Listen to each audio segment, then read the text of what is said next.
بسم اللہ الرحمن الرحیم۔ رب اشرح لی صدری ویسر لی امری واحلل عقدۃ من لسانی یفقہوا قولی۔ سورہ بنی اسرائیل اور سورہ کاف دونوں مل کے ایک حسین و جمیل جوڑا بناتی ہیں۔ قرآن عظیم کے وسط میں یہ دونوں صورتیں حکمت قرآنی کے دو عظیم خزانے ہیں۔ ان دونوں کے مابین کئی حوالوں سے مشابہت بھی پائی جاتی ہے اور کئی پہلوؤں سے ان کی آپس میں نسبت زوجیت بھی ظاہر ہوتی ہے۔ یہ دونوں صورتیں کس کس اعتبار سے کمپلیمنٹری حیثیت رکھتی ہیں، یہ بات ان کے مطالعے کے دوران واضح ہو جائے گی۔ تاہم اس سلسلے میں اہم نکات یہ ہیں: 1.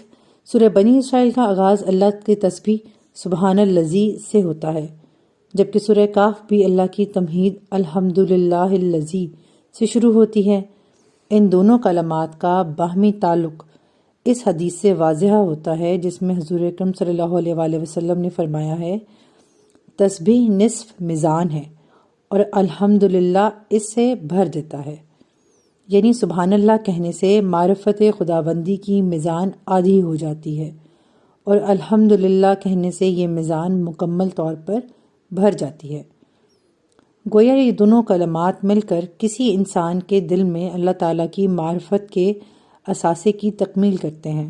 نمبر 2، سورہ بنی اسرائیل کی پہلی آیت میں مذکور ہے کہ اللہ اپنے بندے کو لے کر گیا، جبکہ سورہ کاف کی پہلی آیت میں فرمایا کہ اللہ نے اپنے بندے پر کتاب اتاری۔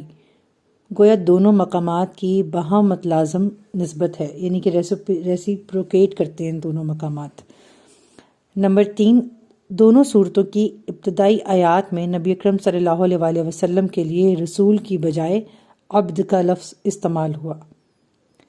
نمبر 4، سورہ بنی اسرائیل کی آخری 2 آیات کا آغاز لفظ قل سے ہوتا ہے۔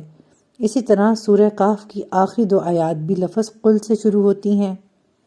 نیز ان دونوں مقامات کی 2 آیات کے مضامین میں باہم متلازم نسبت ہے۔ یہ دونوں صورتیں نمبر 5، یہ دونوں صورتیں ریل کے ڈبوں کی طرح آپس میں جڑی ہوئی ہیں، یعنی کہ آپس میں انٹرلاک ہیں۔ وہ اس طرح کہ سورہ بنی اسرائیل کی آخری آیات ایک حکم پر ختم ہو رہی ہے، وَقُلِ الْحَمْدُ لِلَّهِ الَّذِي، اور کہیے کہ کل حمد اور کل تعریف اس اللہ کے لیے ہے، جبکہ سورہ کاف کی پہلی آیت کے مضمون سے یوں لگتا ہے جیسے یہ اس حکم کی تعمیل میں نازل ہوئی ہے، الحمدللہ الذی۔ مضمون اور موضوع کے اعتبار سے سورہ بنی اسرائیل کا پہلا رکوع بہت اہم اور عظیم ہے۔ اس رکوع میں بنی اسرائیل کی تاریخ کے ان 4 ادوار کا تذکرہ ہے جو حضور اکرم صلی اللہ علیہ وآلہ وسلم کی بعثت تک گزر چکے تھے۔ یہاں بنی اسرائیل کی 2000 سالہ تاریخ کو 4 آیات کے اندر سمو کر گویا امت مسلمہ کے لیے ایک آئینہ فراہم کر دیا گیا ہے۔ اس آئینے کو سامنے رکھ کر ہم اپنے ماضی، حال اور مستقبل کا جائزہ لے سکتے ہیں۔ اس کی وضاحت اس حدیث نبوی صلی اللہ علیہ وآلہ وسلم میں ملتی ہے جس میں حضور اکرم صلی اللہ علیہ وآلہ وسلم نے فرمایا، میری امت پر بھی وہ تمام حالات وارد ہو کر رہیں گے جو بنی اسرائیل پر وارد ہوئے، بالکل اسی طرح جیسے ایک جوتی دوسری جوتی کی مشابہ ہوتی ہے۔ اللہ اکبر۔ اس حدیث میں جوتی کے دونوں پاؤں کی مشابہت کی یہ مثال اس اٹل حقیقت کی طرف اشارہ کرتی ہے کہ عروج اور زوال کے جو 4 ادوار بنی اسرائیل پر گزر چکے ہیں، بالکل ایسے ہی 4 ادوار امت مسلمہ پر بھی وارد ہوں گے۔ اس پہلو سے دیکھا جائے تو سورہ بنی اسرائیل کی ان 4 آیات 4 سے لے کے 7 تک میں علم و معرفت اور معلومات کا ایک خزانہ پوشیدہ ہے، جبکہ مذکورہ بالا حدیث اس خزانے کی چابی ہے۔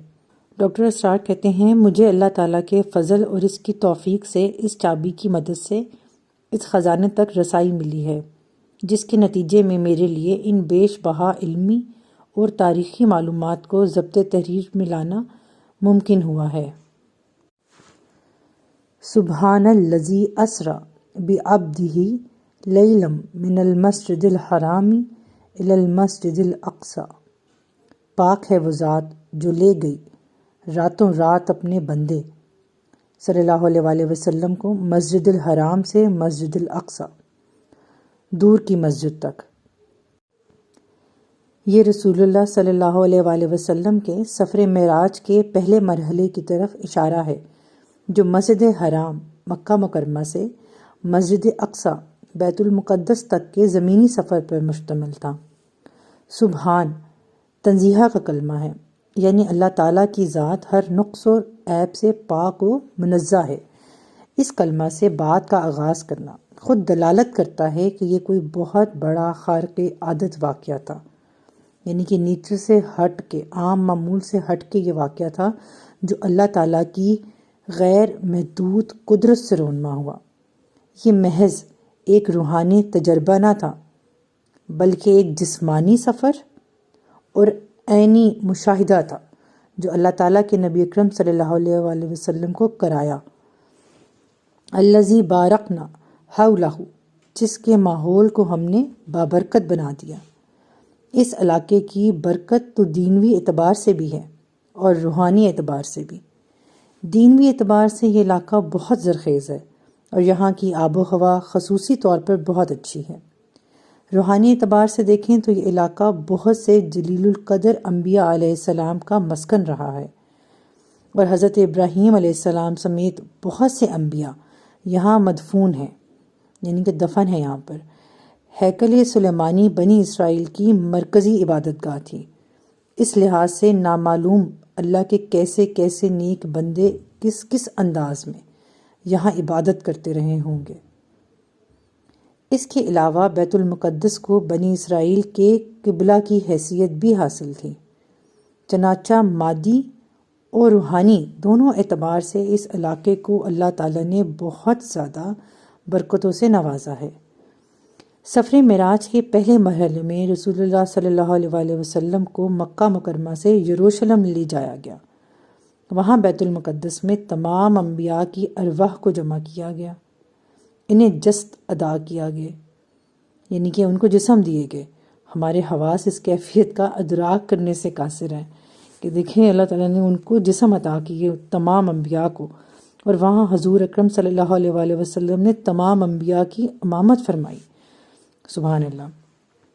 حضور صلی اللہ علیہ وآلہ وسلم کے سفر معراج کے اس حصے کا ذکر جس انداز میں یہاں ہوا ہے، اس کی ایک خصوصی اہمیت ہے۔